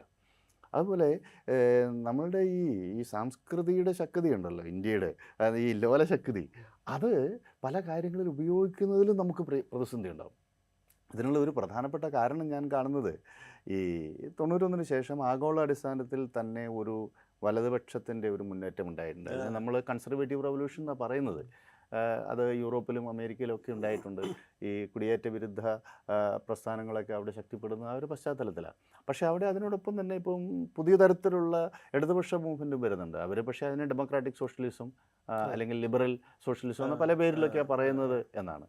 ഇപ്പോൾ കേരളത്തിലേക്ക് വന്നാലും ഇതേപോലെ ഇപ്പോൾ 1957 മുതൽ 59 വരെ നിലനിന്ന EMSൻ്റെ ഗവൺമെൻറ് 59 നടന്ന വിമോചന സമരത്തെക്കുറിച്ചുള്ള നമ്മളുടെ പൊതുവിലുള്ളൊരു ധാരണ അതൊരു രാഷ്ട്രീയ മൂവ്മെൻ്റ് ആയിരുന്നു. അതൊരു രാഷ്ട്രീയ പ്രസ്ഥാനമായിരുന്നു എന്നതോടൊപ്പം അതൊരു പ്രതിസംസ്കൃതി കൂടിയായിരുന്നു, പ്രതിസാംസ്കാരിക വിപ്ലവമായിരുന്നു. എന്ന് വെച്ചാൽ 30കളിലും 40കളിലും 50കളിലൊക്കെ ആയിട്ട് കേരളത്തിൽ രൂപപ്പെട്ടു വന്ന ഈ ജീവൽ സാഹിത്യ പ്രസ്ഥാനവും പുരോഗമന സാഹിത്യ പ്രസ്ഥാനങ്ങളൊക്കെ രൂപപ്പെട്ടു വന്ന ഒരു ഇടതുപക്ഷ മനസ്സുണ്ട്.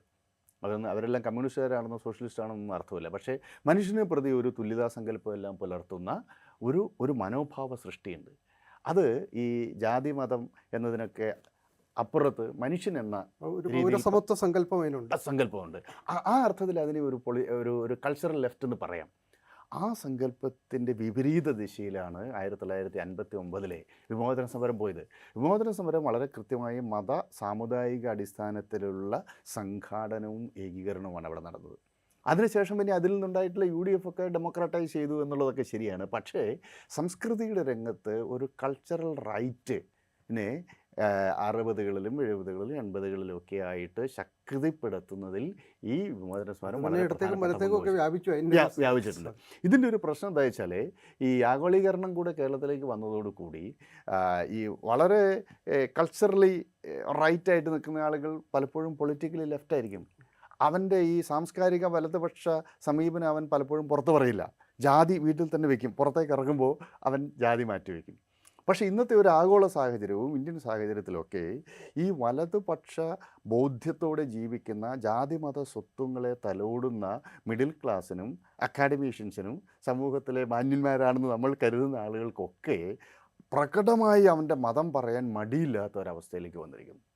സെക്കുലറിസ്റ്റുകൾ പോലും ഒരു സോഫ്റ്റ് സെക്കുലറിസ്റ്റുകളായി എന്നാണ് ഞാൻ പറയുക. ഈ സോഫ്റ്റ് സെക്കുലറിസം എന്ന് പറഞ്ഞാൽ അവന് മേലോട്ടും കീഴോട്ടും എപ്പോൾ വേണമെങ്കിലും പോകാമെന്നുള്ള അതിനർത്ഥം. ഈ കുപ്പായം ഇട്ടിട്ട് അവന് വർഗീയവാദിയാകാൻ ഒരു പ്രയാസമില്ല, എന്നാൽ ശക്തനായ സെക്കുലറിസ്റ്റ് മനോഹരമായിട്ട് മൂടി വയ്ക്കാനും പറ്റും. അപ്പോൾ ഇവിടുത്തെ മറ്റേ soft Islamism, soft Christianity, soft Hinduism, ഇങ്ങനെ ഒരു സോഫ്റ്റ് സെക്കുലറിസം, അപ്പോൾ നമ്മളുടെ മലയാളികളുടെ ഒരു മൈൻഡ് സെറ്റ് ഏറെക്കുറെ ഒരു സോഫ്റ്റ് പൊസിഷനിലേക്ക് മാറി. തരം കിട്ടിയാൽ അങ്ങോട്ടോ ഇങ്ങോട്ടോ മാറാം എന്നുള്ള മനോഭാവം രൂപപ്പെട്ട് വന്നിട്ടുണ്ട്. ഒരു തരത്തിലുള്ള ഐഡിയോളജൈസേഷനെന്നോ പൊളിറ്റിസൈസേഷനോ എന്നൊക്കെ വാക്കുകളൊക്കെ നമ്മൾ സാധാരണ ഒരു പോസ്റ്റ് മോഡേൺ കണ്ടീഷനിൽ ഉപയോഗിക്കുന്നതാണ്. അതൊരു റിയാലിറ്റിയായി കേരളത്തിൽ മാറി. അതോടൊപ്പമാണ് ഈ കേന്ദ്രത്തിൽ അധികാരത്തിൽ വരികയും ദീർഘകാലം ഇപ്പോൾ 11 വർഷമായിട്ട് 2014 മുതൽ 11 വർഷം മോഡി അധികാരത്തിലിരിക്കുന്നു. അപ്പം ഒരു ഗ്രാൻഡ് നറേറ്റീവായി മാറി. RSS എന്ന് പറയുന്നത് ഇന്ത്യൻ കോണ്ടെക്സ്റ്റിലൊരു ഗ്രാൻഡ് നറേറ്റീവാണ്.